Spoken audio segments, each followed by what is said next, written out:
Welcome to the Traders Market Intelligence Report brought to you by WealthBuildersHQ.com. This update is for Monday, May 12th, 2025. Hope you're having a great day. I hope it's been a great trading week for you.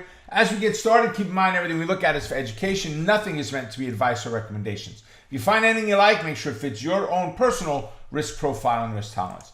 And if you like what you see, go ahead and follow along on the other social platforms out there to keep up with all the latest, greatest content we put out day in and day out. All right, we're going to start off with the S&P, actually with the economic reports. So let's go grab that. And Monday, we got nada.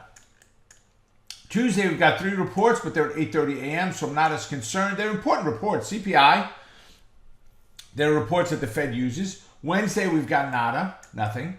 Thursday, lots of reports, 8:30, 8:30, 8:30, 8:30. Again, pre-market. Guys, not that they're not important. They're all important to the Fed. But unless you're trading futures, you'll see the reaction when the market opens. If you're holding overnight, you can get a reaction because of it. Powell speaks at 8:40. I don't know if he'll still be going at 8:30 at 9:30 Eastern in the morning. If he is, watch the open of the market because you just never know. And then Friday, we've got a couple of reports that are very important. And when I say they're very important, they're red, but they're coming out when the market's open, 10 o'clock. Which means if you're in a trade at 9:30, don't know this is coming out, you could see the market whip one direction or another, which could be against what you're doing in the market at that point. So caution, grasshopper. Let's go take a look at the S&P 500 and see where that is. So I've got a recent swing high drawn here on yesterday's close, right? So this was last Friday. We had a nice little pullback, a rounding bottom in there, and a bounce off of the 8 moving average, off of the fib line. Yes, yes, yes. Great. I mean, that's exactly what we're looking for, right? So we're looking at the 8 as our downside target, which is about 56.18, give or take. And then 55.62, that's kind of our next downside target.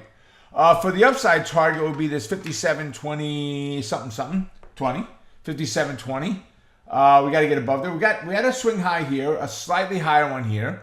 We had one, let's see, here. Nope, that was it. We had these 2 swing highs, right? That would be the last swing high in there. So we got a higher swing high, higher swing high. We got to get through there. We got to get through the 57.87 level and start pushing back up again. The 8 moving average has turned up through the 55, which puts us in a much better bullish bias than we were yesterday, which the 8 was still just slightly below that 55 at that point. So overall, not looking bad whatsoever. We look at the VIX. Fear is down. You know, the market's down, but by how much? 4 points, right? And market is closed now. We're down by 4 points. It's a flat day. Look at that tiny candle today on the S&P. If you look at high to low, our high was 691 and our low was 644. So 50 points-ish on the whole day.